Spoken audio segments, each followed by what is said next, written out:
కాపరి గారు, నెహెమ్యా గారు, వారి కుటుంబాన్ని దేవుడు ఎంతగానో ఆదరించి ధైర్యపరిచి ఆయనే తండ్రిగా, ఆయనే తల్లిగా, ఆయనే సమస్తమై ఇంతవరకు వారికి ఇచ్చిన నెమ్మదిని బట్టి దేవుడు నామని మహిమ కలుగునుగాక. సంఘానికి దేవుడు ఇచ్చిన సమాధానం బట్టి దేవునికి మహిమ కలుగునుగాక. ఆత్మీయ నాయకులు దేవుడి పాలయ్య గారికి, పాస్టమ్ గారికి, అలాగనే ప్రెసిడెంట్ అయ్య గారికి, ఈశ్వరయ్య గారికి, నా తోటి దైవజనులందరికీ, స్థానిక సంఘ కాపరి నెహెమ్యా గారికి, అనిల్ గారికి, అలాగే అమ్మగారికి ప్రభువైన యేసుక్రీస్తు నామములో హృదయపూర్వక వందనాలు. దేవుడు మనల్ని దీవించునుగాక. హల్లెలూయా. పరిశుద్ధ గ్రంథం నుండి ఇర్మీయా గ్రంథం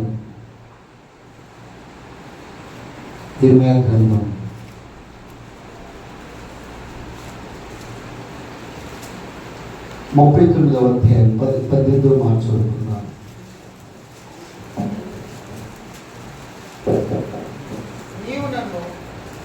నీవు నన్ను నమ్ముకొంటివి గనుక నిశ్చయముగా నేను నిన్ను తప్పించదును. ఆమేన్. ఈ మాట నమ్మిన వారు దేవుని స్తోత్రం చెబుతూ చెప్పండి. హల్లెలూయా, హల్లెలూయా. నీవు నన్ను నమ్ముకుంటేవి గనుక నిశ్చయముగా నేను నిన్ను తప్పిస్తాను అంటున్నాడు దేవుడు. ఎవరితో మాట్లాడుతున్నాడని గమనించినట్లయితే తను ఏర్పాటు చేసుకున్న తల్లి గర్భంలో రూపింపబడక మునిపే ఎరిగి ఉన్న దేవుడు జన్మించక మునిపే ఆయన కొరకు గొప్ప సాధనముగా కన్నీటి ప్రవక్తగా దేవునికి దూరస్తులుగా బ్రతుకుతున్న తన ప్రజల కొరకే భారముగా ఆయన మాటలను ప్రజలకు తెలియచేయగలిగిన సాధనమే ఉన్న ఎన్నో శ్రమలు, ఎన్నో శోధనలు, అవమానాలు, నిందలు, ఉపద్రవాలు, కష్టాలు, నష్టాలు, ఇరుకులు, ఇబ్బందులు, అనేక ఆటంకాలు, గాయములు, ప్రమాదకరమైన పరిస్థితులు ఎదుర్కొంటున్న తన ఏర్పాటు చేసుకున్న ప్రవక్త ఉన్న ఇర్మీయా గారితో దేవుడు మాట్లాడుతున్నాడు. ప్రైజ్ లార్డ్, హల్లెలూయా. ఎవరు నమ్ముకున్నాడంట? దేవుని మాత్రమే నమ్ముకున్నాడంట. ఎందుకు అంటే ఆయన నమ్మదగిన దేవుడని. ఆమేన్. ఆయన కంటే నమ్మదగిన దేవుడు ఇంకెవరు లేరు భూమి మీద. ఆయన అంటే దేవుడు ఎవరు లేరు. యెహోవా దేవుడు కాగల జనులు ధన్యులు. కాబట్టి ఆయన నమ్మి ఉంటారు. ఆయన జనులు ఆయన నమ్ముతారు. ఆయన జనులు, ఆయన బిడ్డలు, ఆయన మేపు గొర్రెలమైన మనము ఆయన నమ్మువారమై ఉండాలి. Praise Lord. ఆయన తప్ప నమ్మదగిన వాడు ఎవడును లేడు. ఎవరిని కూడా నమ్మడానికి వీలు లేదు అని దేవుని లేఖనం సెలవిస్తుంది. ఇర్మీయా దేవుని తప్ప ఇంకెవ్వరిని నమ్మట్లేదు. రాజుల్ని నమ్మట్లేదు, బలవంతులు నమ్మట్లేదు, అధికారులు నమ్మట్లేదు, గొప్పవారిని నమ్మట్లేదు, ఉన్నతమైన వారు నమ్మట్లేదు, ఘనులను నమ్మట్లేదు, న్యాయం చేయగలిగిన వారు నమ్మట్లేదు, విడిపించగలిగిన వారిని నమ్మట్లేదు, సైన్యాధిపతులు నమ్మట్లేదు, సైనికులు నమ్మట్లేదు, ఇంట్లో వాళ్ళు నమ్మట్లేదు, తల్లిదండ్రులు నమ్మట్లేదు, బంధువులు నమ్మట్లేదు, ఎవరిని నమ్మట్లేదు. నమ్మదగిన దేవుడు ఒక్కడే కాబట్టి ఆయనే నమ్ముకొని ఉన్నాడు అంట. ఆమేన్. దేవుడు స్వయంగా మాట్లాడుతున్నాడు. నీవు నన్ను నమ్ముకున్నావు. ప్రైజ్ లార్డ్, హల్లెలూయా. దేవుడు మనతో కూడా ఈ మాట ఈ రాత్రి వేళ మాట్లాడుతున్నాడు. నమ్మిన వారితో మాట్లాడుతున్నాడు, నమ్మని వారితో కాదు. ఆయన్ని సంపూర్ణంగా, పరిపూర్ణంగా ఆయన లోబడి సమర్పించుకొని, సజీవయాగముగా శరీరములను సమర్పించుకొని, ఈ ప్రాణాత్మ దేహములను ఆయన కల్పించి, ఆయన నామమందు విశ్వాసం ఉంచి, పశ్చాత్తాపడి, పాపం ఒప్పుకొని, విడుదల పొంది, రక్షించబడిన, ఆయన ఆత్మతో నింపబడిన, సంఘంలోకి నడిపించబడిన ఆయన నమ్మిన బిడ్డలతో దేవుడు ఈ రాత్రి వేళ మాట్లాడుతున్నాడు. ఆమేన్. నీవు నన్ను నమ్ముకున్నావు, నువ్వు ఎవరిని నమ్మలేదని నాకు తెలుసు అంటున్నాడు ఈ రాత్రి వేళ దేవుడు మనతో. ఇర్మీయా ఎవరిని నమ్మలేదు, దేవుడు ఒక్కడు మాత్రమే నమ్మాడు. నీవు కూడా నమ్మదగిన దేవుడై ఉన్నా నువ్వు నమ్మి సృష్టించి రక్షించబడిన, ఆయన నామములు విమోచించబడిన, ఆయన పేరు పెట్టి నీ పేరు పెట్టి పిలువబడిన, ఆయన సొంతగా మార్చబడిన నీవు ఆయనను మాత్రమే నమ్మాలి. ఆమేన్. హల్లెలూయా, హల్లెలూయా. ఎవరిని కూడా నమ్మదగిన వారు కారు అని దేవుని లేఖనం సెలవిస్తుంది. రాజును నమ్ముట కంటే యెహోవాను ఆశ్రయించుట మేలు, నరుడు నమ్ముకునుడు కంటే యెహోవాను ఆశ్రయించుట మేలు. ఆయన తప్ప నమ్మదగిన వారు భూమి మీద ఎవరు లేరని మనం జ్ఞాపకం చేసుకుందామండి. ఈ మాటను బట్టి అర్థమవుతుంది, ఇర్మియా వలె మనం కూడా నమ్మితే దేవుడు అన్ని విషయములలో, అన్ని పరిస్థితుల్లో, అన్ని ఇబ్బందులలో, అన్ని సమస్యలలో, అనేక భయంకరమైన బలహీనతలలో, ప్రతి విధమైన రోగములలో, ప్రతి విధమైన వేదన నుండి, శోధన నుండి, దుఃఖం నుండి తప్పించదగిన దేవుడు అని ఈ మాటను బట్టి నీకు అర్థమైతే ఆయన నమ్మకుండా ఉండలేవు. Praise Lord. హల్లెలూయా. ఈ లోకాన్ని నమ్ముతుంది, ప్రజలు నమ్ముతారు, నాయకులు నమ్ముతారు, గొప్పవారిని నమ్ముతారు, పండితులు నమ్ముతారు, జ్ఞానులు నమ్ముతారు, బంధువులు నమ్ముతారు, మోసగాలు నమ్ముతారు, దొంగలు నమ్ముతారు, అబద్ధికులు నమ్ముతారు, లోక సంబంధమైన విషయాలని మనుషులు నమ్ముతాడు. కానీ దేవుని బిడ్డ మాత్రం నమ్మరు. దేవుని బిడ్డలు నమ్మరు. దేవుని ఆశ్రయించరు, ఎవరిని ఆధారం చేసుకోరు, ఎవరి యొద్దకు వెళ్ళరు, ఎవరి యొక్క సహాయాన్ని కోరరు. ఆయన వంటి నమ్మదగిన దేవుడు ఇంకెక్కడా లేడు, దేవుడు లేడు. Praise Lord. హల్లెలూయా. నువ్వెందుకని దానిని, దీనిని, వారిని, వీరిని, మనుషులను, మోసగాలను, అబద్ధికులను, లోపులను, అపవిత్రులను, వ్యర్థులను నువ్వెందుకు నమ్మి మోసపోతున్నావు? నువ్వెందుకని మనుషులను నమ్మి నీరు గారిపోతున్నావు? ఈ లోకాన్ని, పరిస్థితులను నమ్ముతున్నావు, తంత్రాలను, మంత్రాలను, రకరకాల వాటిని నువ్వు నమ్ముతున్నావు. ఈ రాత్రి వేళ నమ్మదగిన దేవుడు నీతో అంటున్నాడు, నీవు నన్ను నమ్ముకోవాలి అంటున్నాడు. Praise Lord. హల్లెలూయా, హల్లెలూయా.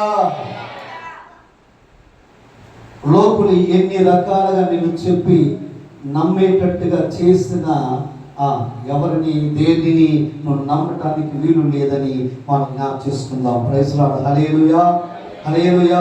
71వ కీర్తన 11వ మాటలో చక్కని మాట అంటున్నారు. చూద్దాం దయచేసి, ముందుకు వెళ్దాం. 71వ కీర్తన 11వ మాట. లోపల ఎన్ని మాటలు మాట్లాడినా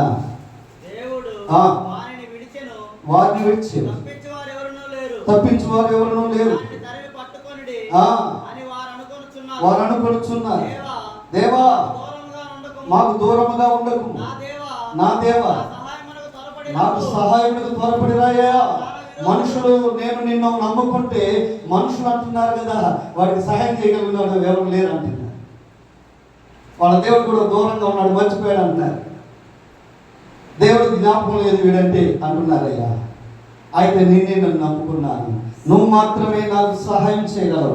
నా ఆపదలలో, అపాయములో, శ్రమలో, శోధనలో, దుఃఖంలో, ఒంటరితనం నుండి విడిపించగలిగేది, సహాయం చేయగలిగేది నువ్వొక్కడు అని నేను నమ్ముతున్నా.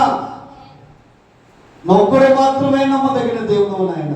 మనుషులు నా గురించి ఏ రీతిగా అనుకున్నా, ఏ విధంగా అనుకున్నా, వీళ్ళ దేవుడు సహాయం చేయడు, ఈయన దేవుడు దూరంగా ఉన్నాడని, ఇంకెప్పుడు వీడికి హెల్ప్ చేయడని అనుకున్నా నేను నమ్మట్లేదు. వాళ్ళ మాటలు విని, మనుషుల మాటలు విని, వారి ప్రయత్నంలో, వారి ప్రవర్తనను చూసి నేను భయపడట్లేదయ్యా. ఎందుకంటే నిన్నే నేను నమ్ముకున్నాను. Praise Lord. Hallelujah, hallelujah. దేవుడి ఉద్దేశం వేరు, మనుషుల ఉద్దేశం వేరండి. దేవుని తలంపులు వేరు, మీ ఎడల మనుషుల తలంపులు వేరండి. మనుషుల యొక్క ప్రయత్నములు వేరు, దేవుని యొక్క ప్రయత్నములు వేరు. Praise Lord. నీ ఎడల గొప్ప ఉద్దేశం, ఏ ఉద్దేశం అంటే అది సమాధానకరమైన ఉద్దేశములే దేవుడు కలిగి ఉన్నాడు. ఆమేన్. ఆయన నమ్మిన వారి ఎడల దేవుడు సమాధానకరమైన ఉద్దేశములే కలిగి ఉన్నాడు, కానీ హానికరమైన ఉద్దేశములు ఆయన కలిగి లేదు అని యొక్క గమనం మనం కలిగి ఉండాలి. Praise Lord. Hallelujah, hallelujah. అదొక అడవి, భయంకరమైన అడవి. దానిలో ఎలుగుబంటి ఒక్కటిగా తిరుగుతుందని మిగతా కోతులు, నక్కలు, రకరకాల జీవులన్నీ కూడా ఒక్కటిగా ఉన్న దాని దగ్గరకు వచ్చినాయి.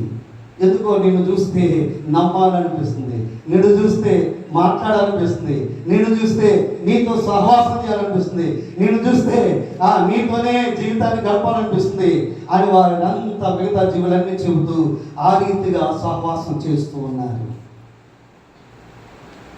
ఈ ఎలుగుబంటి కూడా వారిని నమ్మిందండి. ఆ జీవులన్నిటిని నమ్మింది. నమ్మగా కొద్ది కాలం తర్వాత ఆ ఎలుగుబంటి యొక్కకు తోడేలు వచ్చి భయంకరంగా దాన్ని దాడి చేస్తుంది. దాడి చేస్తుండగా ఆ దాడి చేస్తున్న సమయంలో దానితో స్నేహం చేస్తున్నవి, ఎన్నో గొప్ప మాటలు చెప్పినవి, నువ్వంటే మాకు నమ్మకమని, నీ గొప్పవాడమని, నీ ప్రేమ గొప్పదని, నీ వంటి స్నేహితుడు మాకు దొరకడం అదృష్టం అని, మీ స్నేహం ఎల్లకాలం మేము కొనసాగుతూనే ఉంటామన్న ఆ యొక్క మిగతా జీవులన్నీ కూడా దాడి జరుగుతుండగా, నమ్మిన స్నేహితులు గాయపరచబడుతుండగా, బాధించబడుతుండగా, వేధించబడుతుండగా, ఇబ్బంది పడుతున్న సమయంలో ఇవన్నీ కూడా వదిలిపెట్టి దాక్కున్నాయండి. ఒకటిగా మిగిలిపోయిన సమయంలో కుక్క విశ్వాసం కలిగిందంట. ఒక బిస్కెట్ వేస్తే అది ఎల్లప్పుడూ తోకుతూనే ఉంటుంది. ఒక ముద్ద పెడితే చాలు మన ఇంటిని విడిచిపెట్టదు. మనం ఎక్కడికి వెళితే అక్కడికి కుక్క వస్తుంది తెలుసా. ఆ కుక్క దీనితో నిజముగానే సహవాసం చేసి ఆపద సమయంలో ఎవరు లేని చూసి, అయ్యో నా స్నేహితుడు ఈ తోడేలు ద్వారా గాయపరచబడుతున్నాడు, బాధించబడుతున్నాడు, ఇబ్బంది పడుతున్నాడు, ప్రాణం పోయేలా ఉంది, వీడికి నేను సహాయం చేయాలని చెప్పి ఆ తోడేలు మీదకి కుక్క పరిగెత్తుకొచ్చి దాని మీద పడి యుద్ధం చేసిందని. ఆ తోడేలు ఎలుగుబంటికే కాదు కుక్కకు కూడా గాయపరుస్తూ ఉంది. గాయము కలిగినను, రక్తం కారుతున్నను, బాధ కలుగుతున్నాను, కుక్క మాత్రం ఎలుగుబంటిని విడిపించడానికి శాశక్తులు పనిచేసి ఆ కుక్కను తోడేలు నుండి విడిపించి రక్షించింది. Praise Lord. హల్లెలూయా, హల్లెలూయా. చెప్పండి ప్రభువుని మహిమపరుద్దాం. హల్లెలూయా, హల్లెలూయా. మనం నమ్మదగిన వారం కాకపోయినా నమ్మదగిన దేవుడు మన కొరకు మనం పొందవలసిన గాయమును, శిక్ష, శాపం సంబంధించిన ఆ శిక్షా విధిని ఆయనే శిలువపై, ఆయన గాయపరచబడి శిలువపై క్షమాపణ అడిగి ఆయన ప్రేమను చూపించాడు. Praise Lord. Hallelujah, hallelujah. ఆయన మనం నమ్ముతున్నాడండి. మనమే నమ్మట్లే. నమ్మదగిన వారు కావు మన వస్తువులు. అనుమానం ఎతికినా సరే మనలో నమ్మకం కనబట్ల. అంతా బాగున్నప్పుడు, పర్వాలేదన్నప్పుడు, సమృద్ధిగా ఉన్నప్పుడు దేవుడు అంటున్నాం, ఆరాధన చేస్తున్నాం, స్తుతిస్తున్నాం, దేవుడి సన్నిధికి వస్తున్నాం. శ్రమ రాగానే, ఇబ్బంది రాగానే, కష్టం రాగానే, వేదన రాగానే, నష్టం జరగగానే, అవమానం కలగానే, ప్రార్థనకి జవాబు రాకపోతే మనలో అపనమ్మకం దేవుని కనబడుతూ ఉంది. ఆయనను దేవుడు ప్రేమించి మనల్ని నమ్మి ఆయన సన్నిధికి నడిపించాడు. Praise Lord. నా బిడ్డలకు నుండి అయినా నన్ను నమ్మాలి అనే తలంపుడు దేవుడు మన ఎడల కలిగి ఉన్నాడండి. ఆ ఎలుగుబంటిని రక్షించడానికి ఎంత గాయమైన, రక్తం కారిపోతున్న, ఇబ్బంది కలిగిన ఆమె ప్రయాసపడి ఏ రీతిగా ఎలుగుబంటిని రక్షించిందో మన రక్షకుడైన జీవాధిపతి అయిన నజరేయుడైన యేసయ్య నీ కొరకు, నా కొరకు గాయపరచబడిన, ఆ మొండ కిరీటంతో బాధించబడిన, నాగల చాల వల్ల దున్నబడిన, ఆకాశమునికి భూమికి మధ్యలో వ్రేలాడుతూ, తండ్రి వీరేమి చేయుచున్నారు, వీరు ఎరుగదయ్యా, వీరిని క్షమించమని ఆయన ప్రార్థన చేస్తున్నారండి. ఈ రోజు కూడా తండ్రి కుడి పార్శ్వమందు నుండి ఆయన విజ్ఞాపన చేస్తూనే ఉన్నాడు. ఎందుకంటే అనేక మార్లు మనలో అపనమ్మకం కనబడింది. అందుకే అవిశ్వాసానికి గురవుతున్నాం, ప్రార్థనహీనతకు గురవుతున్నాం, సంఘ సహవాసానికి గురవుతున్నాం, సాగుల నడిపింపు గురవుతున్నాం, వాక్యానుసారమైన జీవితానికి గురైపోయి వ్యర్థమైన జీవితాన్ని జీవిస్తున్న మనతో ఈ రాత్రి వేళ నువ్వు నమ్ముకో అంటున్నాడు దేవుడు. ఆయన మనం నమ్ముకోమని మరొక అవకాశాన్ని పొంగిస్తున్నట్టుగా మనం చూస్తున్నాం. మనుషుల సాయం వ్యర్థమురా, రాజుల నమ్మిన వ్యర్థమురా, మనుషుల సాయం వ్యర్థమురా, రాజుల నమ్మిన వ్యర్థమురా,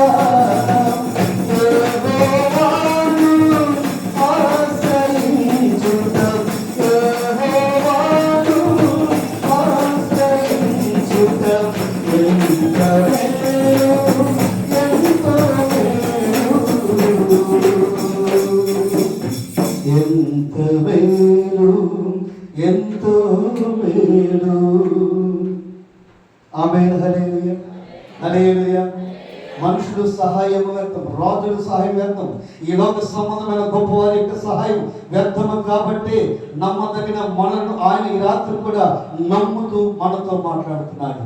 ఆయన నమ్ముకున్నట ఎంతో మేలు. Praise Lord. ఆయన నమ్మితే మేలు తప్ప కీడనేది మన బ్రతుకులో రాదు అని మనం జ్ఞాపకం చేసుకుందాము. ఆయన నమ్మిన వారిని ఆయన ఎన్నడూ విడిచిపెట్టాడు. దేవుడు అంటున్నాడు కదా, సదాకాలం యుగ సమాప్తి వరకు నేను మీతో ఉంటాను. Praise Lord. హల్లెలూయా. నమ్మిన వారితో ఆయన సదాకాలం ఉండే దేవుడు, యుగ సమాప్తి వరకు ఉండే దేవుడు.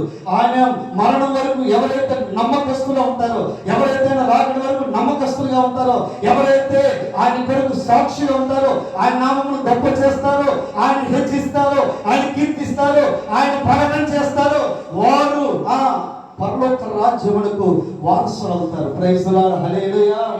నీవు మరణం వరకు లేదా రాకడ వరకు నమ్మకస్తుడుగా ఉండాలని దేవుడు మాట్లాడుతున్నాడండి. నమ్మిన వారిని దేవుడు ఏం చేస్తా అంటాడు, నీవు నన్ను నమ్ముకుంటేవి గనుక నిశ్చయముగా నేను నిన్ను తప్పిస్తా అన్నాడు. Praise Lord. హల్లెలూయా. ఇప్పటి వరకు ఎన్ని భయంకరమైన పరిస్థితుల నుండి దేవుడు తప్పించాడు.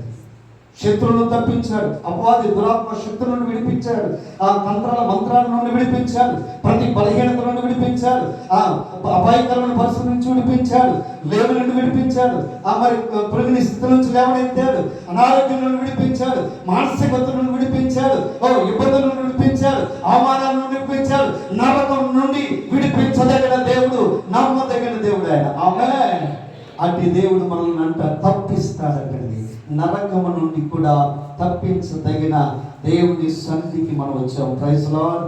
హల్లెలూయా. 34 కీర్తన 4 అంటున్నాడు కదా, నీకు కలిగిన భయములన్నిటి నుండి నిన్ను తప్పిస్తాను. Praise lord. ఇప్పటి వరకు దేని నిమిత్తమైతే, ఎవరి నిమిత్తమైతే, ఏ పరిస్థితుల నిమిత్తమైతే నువ్వు భయపడుతూ ఉన్నావు, కలవరపడుతున్నావు, ఆందోళన చెందుతున్నావు, దిగులు పడుతున్నావు, విచారపడుతున్నావు, నలిగిపోతున్నావు, దుఃఖపడుతున్నావు, వాటన్నిటి నుండి దేవుడు అంటున్నాడు కదా, నువ్వు కలిగిన భయములన్నిటి నుండి తప్పిస్తాను. ఎందుకంటే ఈ 34వ కీర్తనలోనే 6లో చక్కని వాడు సెలవిస్తున్నాడు. చూద్దాం దయచేసి ఆ మాటని. ఈ దీనుడు మొరపెట్టగా యెహోవా ఆలకించెను, అతని శ్రమలన్నిటి నుండి అతన్ని రక్షించెను. ఆమేన్. నమ్మిన వారు మాత్రమే దీన హృదయాన్ని కలిగి ఉంటారు, దీనులైపోతారు. అతిశయము, అహంభావము ఏమీ కూడా ఆయన బిడ్డలో కనబడదు. Praise Lord. హల్లెలూయా. అందుకే భక్తుడు అంటాడు, శ్రమల వలన నేను దీనుడనైతిని, శ్రమ అనుభవించుట నాకు మేలేంది అంటున్నాడు. 10 దినములు శ్రమ కలుగును, ఆ మీదట మీకేం కలుగుతుంది అన్నాడు. ఏం కలుగుతుందంట? నిత్య జీవం, నీతి కిరీటం, మహిమ కలిగిన కిరీటం నువ్వు పొందుకునే వరకు కూడాను ఎన్ని శ్రమలైనా, ఎన్ని శోధనలైనా, ఎన్ని ఇబ్బందులైనా యోబు అనే ప్రభుని విడవకుండా నువ్వు నమ్మకంగా ఉండాలి. Praise Lord. ఎన్నో శ్రమలు, సమస్తమును కోల్పోయాడు, ఆ లేమి కలిగి ఉన్నాడు, శరీర ఆరోగ్యాన్ని కోల్పోయాడు, మరి కృషించిపోయాడు, ఎముకలకు లెక్క పెట్టగలిగినంత శరీరాన్ని ఆకృతిని కలిగి ఉన్నాడండి. అస్థి పంజరమే తప్ప ఇంకేమీ కనబడట్లా. కొన ప్రాణంతో ఉన్నట్టుగా యోబు భక్తుడు ఉన్నారండి.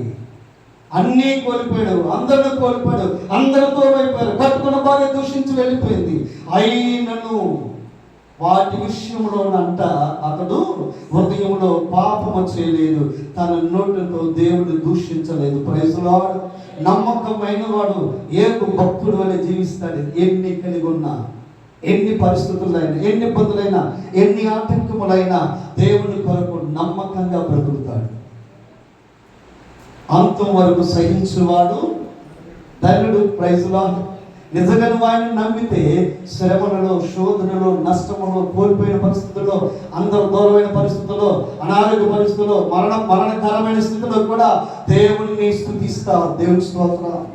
నేను దిగంబరిగా వచ్చాను, తిరిగి దిగంబరిగానే వెళతాను, నీవే ఇచ్చావు, నీవే తీసుకున్నావు, నీ నామమునకే మహిమ కలుగునుగా కంటూ నువ్వు ఆయన నమ్మితే ఆ మాట మాట్లాడుతున్నావు. అంత్యకాలం వరకు నీవు ఓర్చుకునేవాడిగా, సహించేవాడిగా ఉండాలని దేవుడు మాట్లాడుతున్నాడు. గిద్యోను మనుష్య గోత్రంలో ఎన్నికలేని వాడని, మనుష్య గోత్రంలో ఎన్నిక లేని స్థితిలో ఉన్నాడు, గుర్తింపు లేని స్థితిలో ఉన్నాడు, గౌరవం పొందలేని స్థితిలో ఉన్నాడు, మర్యాద పొందలేని స్థితిలో ఉన్నాడు. ఏమాత్రం ప్రేమ పొందని పరిస్థితిలో గిద్యోను ఉండి గానుగ చాటు కూర్చొని అతడు గోధుమను దొలబెడుతూ ఉండగా దేవుడు బలపరుస్తున్నాడు. ప్రైజ్ లార్డ్, హల్లెలూయా, హల్లెలూయా. ఈ లోకంలో నువ్వు నమ్మిన దేవుడు నమ్మదగిన దేవుడు కాబట్టి ఈ లోకం నిన్ను ఎన్నికలేనిగా చూసినా, గౌరవించకపోయినా, ప్రేమించకపోయినా, పలకరించకపోయినా, సహవాసం చేయకపోయినా, ఏ విషయంలో కూడా మనతో ఉండకపోయినా, మనల్ని ఒంటరి వారిగా వదిలివేసినా నువ్వు భయపడాల్సిన పని లేదు. ఆమేన్, హల్లెలూయా. ఏమన్నా తెలుసా? Don't fear. ఏమన్నా? Don't fear, don't care. Praise Lord, hallelujah. ఈ రెండు నువ్వు పడకల. ఆయన నమ్మితే డోంట్ ఫియర్, డోంట్ కేర్ అని దేవుని కొరకు బ్రతుకుతుండగా దేవుడు అంటున్నాడు గిద్యోనుతో, దేవదూత ద్వారా, పరాక్రమం కలిగిన బలాఢ్యుడా. ప్రైజ్ లార్డ్, హల్లెలూయా, హల్లెలూయా. ఈ లోకంలో ఎన్నిక లేకపోయినా, గుర్తింపు లేకపోయినా, ప్రేమ లేకపోయినా, సహవాసం లేకపోయినా, మన అనువారు లేకపోయినా, ఎవరున్నా లేకపోయినా, ఏదున్నా లేకపోయినా, ఆరోగ్యం ఉన్నా లేకపోయినా, ధనం ఉన్నా లేకపోయినా, నమ్మదగిన దేవుడు నీకుండగా నువ్వు బలహీనుడు కాదు, గుర్తింపు లేని వాడు కాదు. దేవుడి దృష్టిలో ఎన్నిక చేయబడిన వ్యక్తిగా దేవుడు దృష్టించాడు. ప్రైజ్ లార్డ్, హల్లెలూయా. అట్టి దేవుడు నువ్వు కలిగి ఉండగా నువ్వు అనుకోవద్దు, నేను చేతగాని, పనికి మానదాన్ని, వ్యర్థులను. ఈ మాటలు పలకమాక. సైతాన్ని నీ నోటి వెంట పలికించే వ్యర్థమైన మాటలు పలకమాక. ఎందుకంటే మన నాలుగు కోశంలో ఉన్నాయి. ఏమున్నాయంట? జీవ మరణాలు మన నాలుగు కోశంలో ఉన్నాయి. మన గురించి మనం ఏదైతే నెగిటివ్గా మాట్లాడతామో సైతాన్ని రెడీగా ఉండి అవన్నీ జరిగిస్తాడు. నువ్వు పనికి రావురా, నువ్వు ఉపయోగపడవురా, నువ్వు చేతగానోడురా, నీకు ప్రార్థన రాదురా, నీ వాక్యం రాదురా, నీకు అది రాదురా, ఇది రాదురా అని వాడు మన మైండ్ సెట్ని వాడు సెట్ చేసి వాడికి దగ్గరగా తీసుకొని నరకానికి పాత్రుడుగా చేయడానికి వాడు సిద్ధంగా ఉన్నాడు. ప్రైజ్ లార్డ్, హల్లెలూయా. పరాక్రమవంతుడిగా, బలాఢ్యుడిగా గిద్యోను తన ప్రజలను దేవుడు నిలబెట్టగా యుద్ధ ఆయుధాలు లేకుండానే సామాన్యమైన వస్తువులతో దేవుడు అద్భుతముగా విజయాన్ని ఇచ్చిన దేవుడు అండి. ఆమేన్, హల్లెలూయా. వాక్యం నీ హృదయంలో ఉంటే, ప్రార్థన నీ నోట్లో ఉంటే, పరిశుద్ధాత్మ శక్తితో నువ్వు నింపబడి ఉంటే నీకు అపజయం అనేది ఉండదు, ఓటమి అనేది ఉండదు, కృంగిపోవటం ఉండదు, దుఃఖపోవటం ఉండదు, నలిగిపోవటం ఉండదు. దేవుడు విజయాన్ని నీ జీవితంలో అనుగ్రహించదగిన దేవుడు. ఆయన నమ్మితే నిన్ను దుఃఖము నుండి, వేదన నుండి, బాధ నుండి, ఆర్థికమైన పరిస్థితుల నుండి, అనారోగ్యం నుండి విడిపించదగిన దేవుని సన్నిధికి మనం వచ్చాం. ప్రైజ్ లార్డ్, హల్లెలూయా, హల్లెలూయా. ఇక్కడ ముగ్గురు వచ్చారండి. న్యాయాధిపతుల గ్రంథం 6వ వచనం చూస్తే ఇశ్రాయేలును పాడు చేయడం, నాశనం చేయడానికి మిడతల దండు వలె వారు కలిగిన పంటను, కలిగిన సమస్తమును వారు నాశనం చేస్తున్నారు. ముగ్గురు రాజులు, మిద్యానీయులు, అమాలేకీయులు, తూర్పున ఉన్నవారు. మిద్యానీయులు ఎలాంటి వారు అంటే గమనించినప్పుడు వారు పాడు చేసేవారు అంటండి. మిద్యానీయులు అంటే ఎవరంట చెప్పాలి? పాడు చేస్తారు. ఇశ్రాయేలు కలిగి ఉన్న పంటను పాడు చేస్తారని మిడతల దండు వలె వచ్చి వారి కుటుంబాలను పాడు చేశారు, వారి జీవితాలను పాడు చేశారు, వారిని దుఃఖానికి గురి చేశారు, భయానికి గురి చేశారు, ఆందోళన గురి చేశారు. మన మధ్య మిద్యానీయులు కూడా ఉంటారు, జాగ్రత్త. మిద్యానీయులు ఏం చేస్తారంట? పాడు చేసేవారు ఉంటారంట. ఇంకా గమనించినట్లయితే అమాలేకీయులు ముందుకు అడుగు వేయలేరంట, ఆటంకంగా ఉంటారంట. అమాలేకీయులు ఎలాంటి వాళ్ళంట? ఆటంకంగా ఉంటారు. చాలా మందికి మనకు ఆటంకంగా ఉంటారు. వారిని పట్టించుకోవద్దు, వారి వైపు నుంచి చూడదు. ప్రైజ్ లార్డ్, హల్లెలూయా, హల్లెలూయా.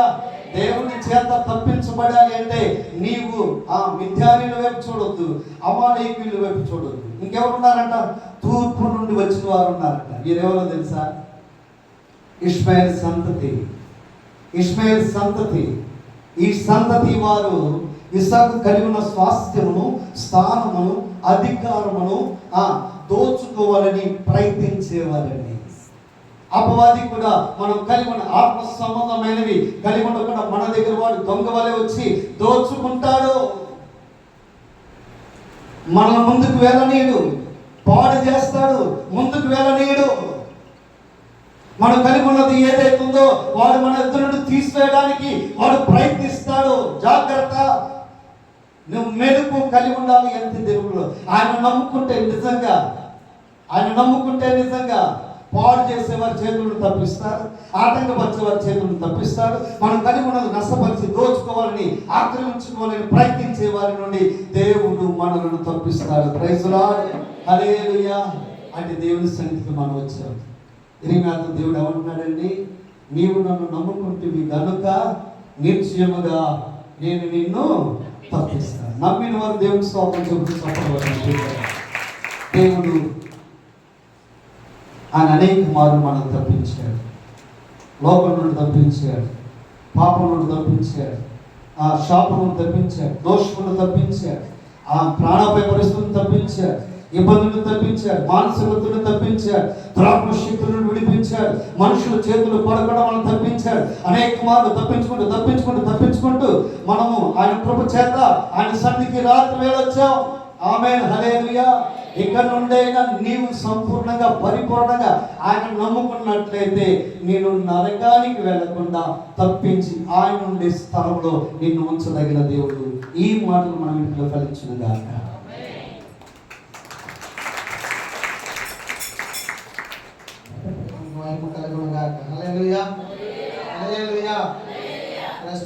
మాటలు తెలియజేసిన సేవకులకు తెలియజేస్తున్నాం. సంఘం తరపున, సేవకుల తరపున, మినిస్ట్రీ పరిచయం తరపున అందరికి వందనాలు. చాలా శ్రద్ధగా విన్నారు మీరు. నిశ్చయముగా నన్ను నమ్ముకున్నావు కనుక నేను నిన్ను తప్పిస్తాను. అంతే. దేవునికి స్తోత్రం. ఆయన ఉన్నాడు, సహాయం చేస్తాడు. అంతే. ఆమేన్. అందరం లేచి నిలబడతాం. ఒక నిమిషం అందరం లేచి స్తోత్రం. హల్లెలూయా.